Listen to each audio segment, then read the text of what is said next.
to close your eyes for a second. Just picture the classic corporate boardroom. Oh, I know this scene. You can almost smell it, right? That sterile, air-conditioned air, the giant mahogany table polished so you can see your reflection. Mm-hmm. And around that table are the most expensive people in the building. The consultants, they've been there for, what, 3 months? Interviewing everyone, digging through your financials, and, racking up a bill that could probably launch a small satellite. And now it's the big moment, the final deliverable. You hear that thud, that very specific sound a 300-page spiral-bound PowerPoint deck makes when it hits the table. It's heavy. It feels important. It is the strategy. Handshakes all around, invoices get paid, and the consultants just sort of vanish into the elevator. Leaving you with this binder that, let's be honest, is probably going to end up propping up a monitor somewhere. It's a total cliche, isn't it? But here's the thing. We usually joke about this being, a waste of money. But today's deep dive is based on an idea that's, frankly, a lot more alarming. We're looking at an article by J.D. Parashar, who founded Rethink AI. And his argument isn't that this model is annoying. It's that the entire model, the very physics of how we buy and sell business advice, is dead. Obsolete, that's the word he uses. And he means it in a technical sense, like trying to run modern software on a Commodore 64. So the source is why traditional consulting models are becoming obsolete. It is, and it's this really sharp takedown of that whole diagnose, report, exit loop we were just talking about. Okay, that's a huge claim, though. I mean, the consulting industry is massive. Companies spend billions on these decks. Are we really saying it's all just a scam? It's not a scam. That's the interesting part. Parashar's point is that it's a mismatch. The model was built for a world that just doesn't exist anymore. It's a structural failure, not an intelligence failure. Exactly. The consultants are smart. The clients are smart. But the vehicle they're using to move ideas from A to B is just, it's broken down on the side of the road. Let's dig into that mismatch, because on the surface, the logic holds up, right? I'm a CEO, I have a problem, I hire an expert. What's wrong with that? Well, you have to look at the world that created management consulting. Just think, mid-20th century. Markets were pretty predictable. Right. If you were Ford, you worried about GM. You worried about GM and Chrysler. You weren't worried about some software company in California inventing a self-driving car. It was a more linear world. You could look at the past and kind of draw a straight line into the future. It was like a game of chess. A game of chess, precisely. Chess is incredibly complex, but the rules don't suddenly change mid-game. The board is static. So in that world, yeah, you can pause, bring in a grandmaster, have them analyze the board for 3 weeks, and they can give you the perfect next move. But we are not playing chess anymore. No, we are playing some kind of massive online video game where the map redraws itself every 30 seconds. And new enemies just spawn out of nowhere. And the rules of physics get a software patch overnight. Parashar calls our reality continuous disruption. Everything is interconnected. A political event somewhere breaks a supply chain over here, which changes your pricing, which opens the door for an AI startup to completely eat your lunch. Okay, I think I see where this is going. If I hire a team to write me a strategy guide for that video game, and it takes them 6 months to write it. By the time you get the guide, you're playing a completely different level of the game. He has this one line that really stuck with me. He says, competitive advantage erodes before implementation begins. Wow, that's actually terrifying if you're a leader. You're saying the solution is structurally slower than the problem. That's the whole thesis. The snapshot approach, taking a picture of the business and analyzing it, is worthless if the thing you're taking a picture of is moving at the speed of sound. But hold on. Companies do still need strategy. They need that outside perspective. If the big deck is dead, why are people still buying it? Is it just habit? I think it's largely comfort. It provides the illusion of certainty. It feels really good to have a roadmap, even if the road has been washed away by a flood. Okay. But Parashar goes deeper. He doesn't just say, it's too slow. He actually lays out 5 specific failures, 5 ways this old model just mechanically breaks. And reading them, I was just nodding along because anyone who's worked in a big company has seen these exact car crashes happen. Oh, absolutely. I was getting flashbacks. Yes. Let's go through these 5 failures because this feels like where the rubber meets the road. First one is advice without ownership. This is the Friday afternoon handoff. The engagement is over. The partners present the slides. Everyone nods sagely. And then they leave. Their badges stop working. And Monday morning, the internal team is looking at this giant PDF and realizing, wait, Who has the budget for this? We don't have the logins for that new tool. Who's actually supposed to do this? It's the architect drawing a beautiful house versus the builder who actually has to pour the concrete in the rain. Exactly. And Parashar's point is that insight without ownership creates inertia. The internal team doesn't feel ownership because they didn't create it. The consultants don't feel ownership because their job is done. So the strategy just sits there. It's an orphan. Which flows right into the second failure then, static recommendations in a dynamic environment. Right, the chess analogy again. So say a consultant builds a pricing strategy for a shipping company. They spend months analyzing fuel costs, routes, competitor data from the last 2 years. They hand over a perfect model in January that says, charge exactly this much. Sounds pretty standard. But then, in February, a major canal gets blocked, or a new carbon tax passes, or a war breaks out. Suddenly, fuel costs triple. That static report from January is now not just useless, it's actively dangerous. If you follow it, you'll go out of business. So a static report is a fossil. It's a perfect picture of a moment in time that's already gone. Already gone. Which leads to failure number 3, and this one I think is the one that frustrates people in the trenches the most. Separation between strategy and systems. The ivory tower problem. Or the magic wand problem. Yeah. Consultants often design for this perfect theoretical world. They say, you should unify all customer data into a 360-degree view. Great advice. I would love that. Who wouldn't? But they didn't look under the hood and see that your customer data is trapped in 3 different legacy systems from 1992 that refuse to talk to each other. Oh, I've lived this. The strategy deck says implement real-time analytics. And the IT department is in the back of the room thinking, guys, we are running on an Excel sheet from 2008 that crashes if 2 people open it at the same time. Right. Parashar calls this the collapse of execution. The strategy isn't connected to the actual physics of the organization, the messy data, the tech debt. When you separate the thinking from the doing, the roadmap just leads right off a cliff. And speaking of systems, failure 4 is a big one right now. Limited integration of AI. Now, okay, the author runs an AI firm, so I expected this one. But he's not just saying buy more chatbots, is he? No, and this is a really critical point. He's not criticizing the lack of AI. He's criticizing the add-on approach to it.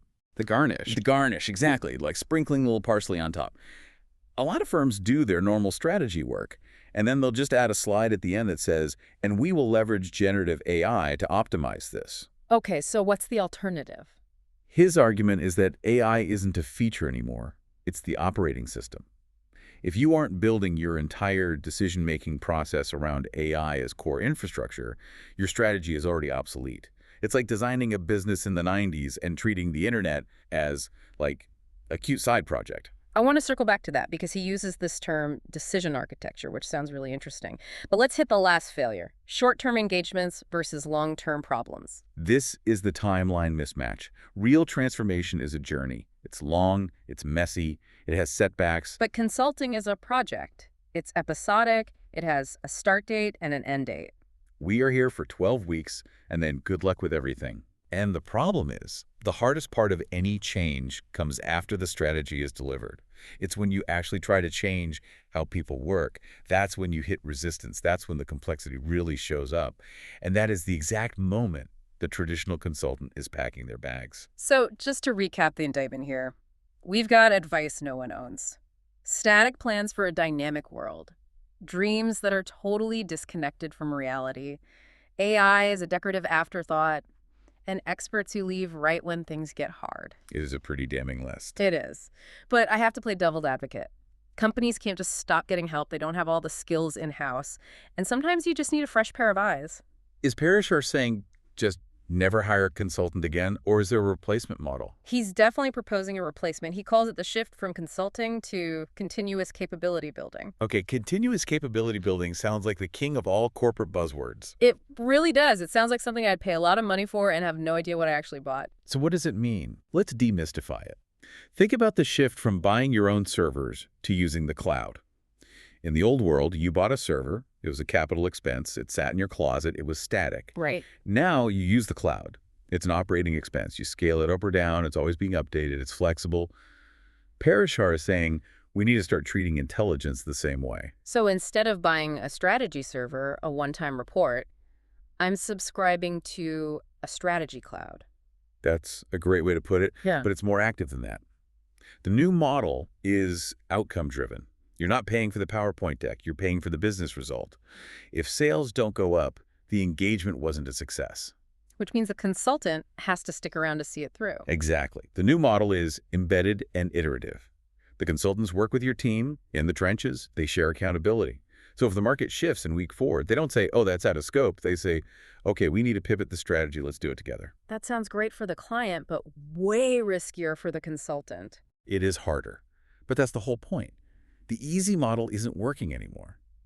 And this gets us back to the AI piece, to this architecting intelligence idea. Right. What does that actually mean to architect intelligence? It sounds like you're building a robot CEO. It's about moving from giving an answer to building a system that finds answers. Okay, give me an example. In the old model, a consultant analyzes your supply chain and tells you you should move your warehouse to Ohio. A static answer. Got it. In the new model, the consultant helps you build the data pipelines and an AI model that constantly monitors shipping costs, weather patterns, and demand in real time. Yeah. The system then tells you when it's time to reroute a shipment or open a new facility. I see. So the deliverable isn't the decision itself. The deliverable is a decision architecture. You got it. He talks about things like AI literacy and responsible AI governance. It's about teaching the organization how to fish while also building them a high-tech automated fishing boat. If the consultant leaves and the organization is just as clueless as when they started, the engagement was a failure. That is a fundamental shift. You're not buying advice anymore. You're buying an upgrade for your company's brain. That's the perfect way to phrase it. You are upgrading the organizational IQ. This all sounds great, but let's make it practical. I'm picturing a listener, maybe a director or a VP. They're in a meeting with a big consulting firm looking at a very slick pitch deck. How do they know if they're buying the old model or the new one? Because, the old firms are using all the new buzzwords. For sure. Everyone is agile and AI-driven now. But Parashar gives us a little litmus test, a few questions to ask that cut through all the marketing fluff. Perfect. I love a checklist. What's question number 1 to spot a dinosaur? Question 1. Will this engagement build our internal capability, or will it build dependency on you? Ooh, that is a killer question. Are you trying to make us need you forever? Exactly. You ask them, at the end of this project, will my team be able to run this without you? Show me the knowledge transfer plan. If they get vague, they're selling dependency. Okay. What's the next one? Number 2, does your model truly integrate strategy, systems, and intelligence from day one? You're looking for that disconnect we talked about. Ask them, how does this strategy account for our specific, messy legacy tech? Who on your team understands our data architecture? And if the answer is, oh, we'll loop in your IT team later, that's a red flag. A huge red flag. They have to be in the same room from the beginning. Got it. Third question. Is AI treated as core infrastructure, or is it just a peripheral topic? Ask them specifically, how is AI used in your process to find insights, and what AI tools are you leaving behind for my team to actually use? So not just we used AI to make these charts, Yeah. but we are installing an AI engine that you can drive. Exactly. And the last one, will this partnership evolve with our organization's complexity? This is the flexibility test. Yep. Ask them what happens if the market tanks next month. How does the contract handle a total pivot? If they start talking about change orders and scope creep fees, you're buying the old rigid model. You want a partner who says, then we pivot with you. It's really about aligning the incentives, isn't it? The old incentive is to finish the report. The new incentive is to help the business win. That's it. And if the answers to any of those questions are fuzzy, Parashar's take is that you're buying a typewriter in the age of the iPad. It might be a beautiful typewriter, but it's not going to connect to the internet. That's a stark comparison. When you step back, it feels like we're watching the end of the guru era. The idea that one smart person can go up a mountain and come down with the stone tablets of strategy. We're moving from the guru to the Sherpa. The guru gives you a map and wishes you well. The Sherpa climbs the mountain with you, helps carry the gear, and knows how to navigate when the map turns out to be wrong. And crucially teaches you how to climb so you don't fall on the way down. Yes, surviving the descent is pretty important. So to sum it up, we've moved from static reports to adaptive intelligence, from a transaction to a transformation. And for anyone listening, whether you hire consultants or you are one, this really feels like the new standard. If you aren't leaving the client smarter and more capable than you found them, you're not doing the job anymore. I'd even go a step further. Parashar ends with this really powerful thought about leadership. He says the question for leaders is no longer, Who can advise us? Because advice is everywhere now. It's a commodity. I can get advice from ChatGPT in 3 seconds. Right, advice is cheap. The real question, the one that matters for the future, is who can help us build an organization that learns, adapts, and leads? It shifts the entire focus from the input, the advice, to the output, which is a learning organization. And here's the final thought I want to leave you with. We often think of sticking with the big famous names as the safe choice, right? Nobody ever got fired for hiring big firm. But in this new world, buying that safe, traditional strategy deck is actually the biggest risk you can take. Because while you're meticulously following that static roadmap, the world is shifting under your feet. Relying on static advice today is like driving down a highway with your eyes closed because you memorized the map this morning. It works perfectly until there's a traffic jam or a detour or a cliff. The only real safety now is in continuous intelligence. Static advice is a risk factor.